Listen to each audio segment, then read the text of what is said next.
অসাধারণ অসাধারণ মারাত্মক লাগছে। না ও তোমাকে দেখেই যবে থেকে বিয়ে হয়েছে প্রত্যেক বছর, এটা আমার মিস হয় না। এক বছরে মিস হয়েছে, যেবারে আমরা ভিয়েতনাম গেছিলাম, আগের বার তার আগের বার 2023-এ মিস হয়েছিল। আর বাকি আমরা আমাকে দেখেই এই প্রত্যেক বছর। আর রাহুল একটু কমপ্লিমেন্ট কম দেয়, তবে রাহুলের ক্ষেত্রে আমি কমপ্লিমেন্ট দিচ্ছি, আমার অসুবিধা নেই। ভীষণ মারাত্মক লাগছে। এবং রাহুলকে পাঞ্জাবি পরলে খুব সুন্দর দেখায়, রাহুলকে সব কিছুতেই খুব সুন্দর দেখায়। যখন রাহুল ওর মুখটা বন্ধ রাখে তখন আমার বেশি সুন্দর লাগে, ওকে মুখটা খুললেই আমার আর ভাল লাগে মানে আদিত্য ক্যারেক্টারের মতো। হ্যাঁ, রাহুল সবসময়ের জন্য সুন্দর। বহুত কথা বলে আর বহুত বাজে কথা বলে, এই তো।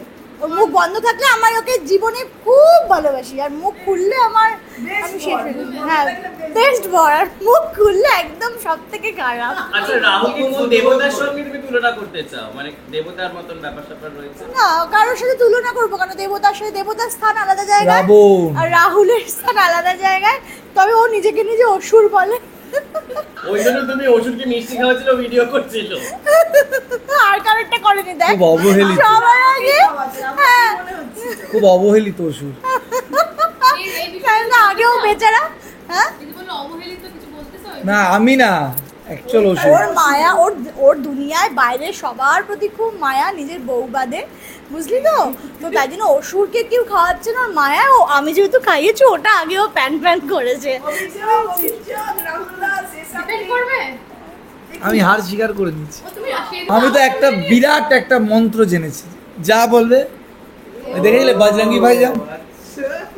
আচ্ছা, আজকে আয়রাকে শাড়ি পরানো হলো, কি বলবে একটু একটু করে চোখের সামনে? প্রথমেই বলি, আয়রাকে আরো অনেক রকম ভাবে আমরা সাজাবো ভেবেছিলাম, সেটা হয়ে ওঠেনি। না, আয়রাকে অ্যাকচুয়ালি সত্যি কথা আমরা অনেক সুন্দর সুন্দর করে সাজাবো ভেবেছিলাম, সেটা হয়ে ওঠেনি কিছু কারণবশত। মানে আমাদের ফল্ট ছিল না, অন্য একটা কারণবশতই হয়নি, জামাগুলো হয়নি। তাই জন্য এবার পুজো এমন নতুন কিছু হয়নি।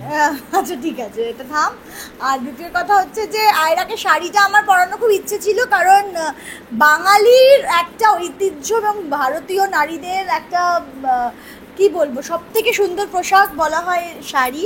আর আজকে দুর্গাপুজো বলে কথা, সাদা লাল শাড়ি বিজয়ের দিনে পরবে না, এটা হয় না। তাই আমিও পরেছি সাদা লাল, আর আমার মেয়েকেও সাদা লাল কিন্তু ওর খুব কষ্ট হয়েছে, ঘেমে নিয়ে গেছে। না না, সে ওই ওখানে যে কোনো কিছু পরাবি, হাতখানে জামা পরিয়ে নিয়ে গেলেও ঘামতো। কিন্তু আমি দেখলাম সবকিছুর সঙ্গে মানিয়ে নেওয়া একটা ভীষণ ভীষণ সবকিছু আগে আরো ভালো ছিল, সবার কোলে যেতে, এখন আর যেতে যায় না। এখন এইটা একটা ব্যাপার, যত বড় হচ্ছে মানে হ্যাঁ, মানে সেন্স অবস্থায়, কারণ আগের বার 1 মাস বয়স ছিল না। আমি শুধু একদিনের জন্যই বরণ করতে ওইটুকু সময় গিয়েছিলাম, তারপর চলে এসেছিলাম। এইবার তাই জন্য পুরো প্রচুর ঘুরিয়ে দিয়েছি প্রীতিকে পুজোয়। হ্যাঁ, মানে ঘুরিয়েছি, মানে প্যান্ডেল হপিং হয়নি, আমরা প্রচুর খেয়েছি, ড্রাইভে গেছি, এসব করেছি। এবং তার সাথে সাথে মায়ের কাছে এক্সট্রা চাওয়া, মানে এক্সট্রা মানুষের জন্য এক্সট্রাও আমার জীবনে নয়, ও আমার জীবনে সবটা জেদি। মানে ও এসে আমাকে পরিপূর্ণ করেছে। মা আমাকে যে ওকে দিয়েছে, এটার জন্য আমি ধন্য ধন্য ধন্য, বাস। আচ্ছা রাহুল, এবার কি একটা কার্তিক আসবে? হ্যাঁ, আমার তো ইচ্ছা আছে, কিন্তু কার্তিক আমার নেই, বিশ্বাস করো। আমার আয়রাই আমার জন্য কার্তিক, লক্ষ্মী, গণেশ, সরস্বতী, মা দুর্গা সব আমার। মানে কার্তিক না, মানে দুটো থাকলে ভালো হয় না? আর কার্তিকে কেন, যদি লক্ষ্মী কার্তিকের কানে কানে অনেক কিছু বলছিল, বোধহয় বলছিল, অনেক কিছু বলছিল। না একদম মানে আমার লক্ষ্মী, কার্তিক, সরস্বতী, দুর্গা যা ইচ্ছা, মানে দুটো হলে কি মারপিট করবে, জিনিস আর ভাঙবে। কার্তিক লক্ষ্মী বা কেন, একটা মানুষ আসবে, ঠিক আছে? আর ওইটাই মানে আমরা ছেলে মেয়ে হিসাবে বোঝা। তো যাই হোক, না আমি একদম এমনি আয়রা জিনিস ভেঙে দিচ্ছে, আমার নাকে চামচ দিয়ে মেরে ফুলিয়ে দিচ্ছে, খিমচে। হ্যাঁ, এই কি হবে, দুজন হলে কি হবে, ওকে মারবে, ও একে মারবে। রাহুলের বরাবরেরই খুব শখ, এবং রাহুলের সবকিছুতেই দুবার, মানে বুঝলে তো, সবেতেই।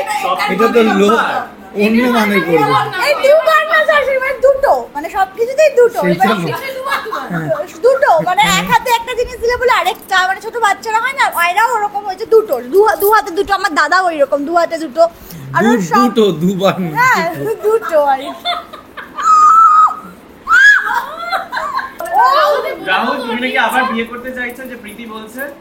যে একবার বিয়ে করেছে তাকে যে কাউকে জিজ্ঞাসা করো কি আবার বিয়ে করতে চান? আমি তো বিয়ে চাই, করে রাখতে চাই না, আমি তো ছেড়ে দেবা কেঁদে বাঁচি ব্যাপারটাই আছি, বুঝলে তো। আর তোমার কি যেন বলছিলাম যে আর বলিস না কিছু।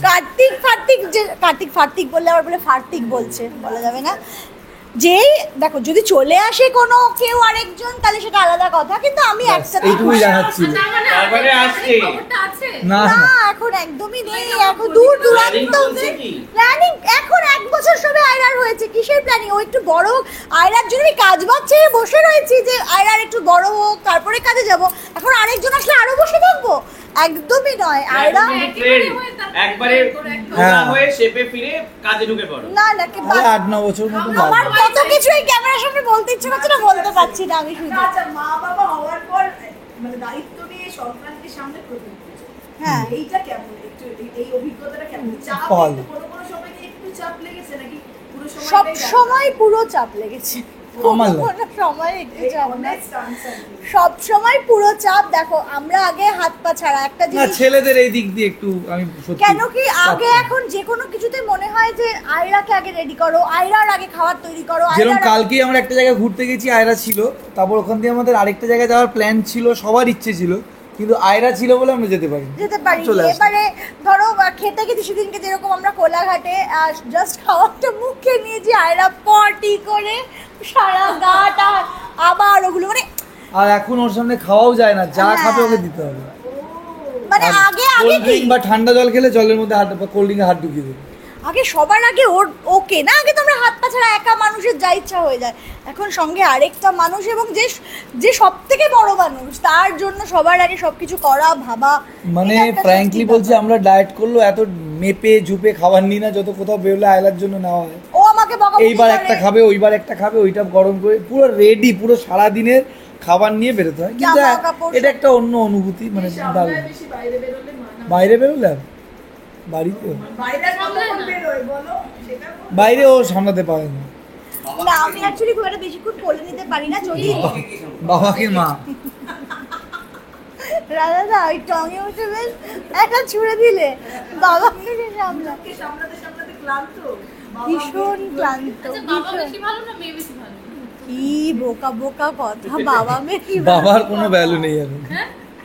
আচ্ছা এই কোয়েশ্চেনটা, বাবা বেশি ভালো না মেয়ে বেশি, এটা কোনো কথা? তা আমি চাই একটা, মানে আমি কিছুদিনের জন্য একটু একা সুন্দর করে থাকতে বাঁচতে, পুরোটা আমি ব্যবস্থা করে কিন্তু দিচ্ছি কতদিন। ওটাই বলতে চাইছিলাম, স্যার পুরো লাগিয়ে দিন। ওটাই আমি বলতে চাইছিলাম, ওইটা আমি পারবো না একা, আমার আয়রাকে চাই আর আমার সাথে মা। হ্যাঁ রাহুল এখন ট্রিপে যেতে চায়? না আমি তো এমনি মানে সোলো কেন, আমি ফ্যামিলি নিয়েও যেতে চাই, আমি ঘুরতে একদম ভালো লাগে। ওইটাই মানে আমার জন্য মি টাইম হচ্ছে যেখানে তোমরা বসে আছো, ওটাকে রিক্লাইন করে ল্যাদ খেয়ে এই একটু আগে ঘুমোচ্ছিলাম, মানে পাখাটাও যদি চালাতে হয় কাউকে বলবো একটু চালিয়ে দে, এরকম একটা ব্যাপার। একদম ঘুরতে পারবো। আর বাবা এখানে ছিল না, চিপসটাকে পায়জামার প্যাকেটের ভিতরে ঢুকিয়ে রেখেছিল, উড়ে ওদিকে চলে ওদিকে চলে গেছে। মানে রাহুল খুব আনটাইডি, রাহুল খুব মানে দুষ্টু, মানে ওকে সামলানো ভীষণ কঠিন। কেন পৃথিবী কার্তিক চাইছে না কারণটা বুঝতে পারলাম। বাবা না কার্তিক চাই, বাই চান্স যদি কার্তিক হয় তাহলে তো ওর লাভ, ও তো ওর নেওয়াটা হবে। কেন? আয়রা যেরকম আমার, এটা কি এটা সত্যি? আয়রা আমাকে চুমু খেলেও রাগ হয়। বাবা আয়রা, আমি বাবু একটা হাম্পু দাও, আমাকে দেবে না, বাবাকে ঠোঁটের মধ্যে ঢুকে গিয়ে চুমু যে কি করে সারাদিন আমি সামলাবো, আর উনি ক্ষীরটা খেয়ে বেরিয়ে যাবেন, বুঝলে? এইটা হচ্ছে ঠিক আছে, এবার শেষ করবো, শেষে শুধু দুজনে একসঙ্গে, মানে তিনজনের একসঙ্গে এবার শুভ বিজয়া, একজন নেই তিনজনের হয়ে।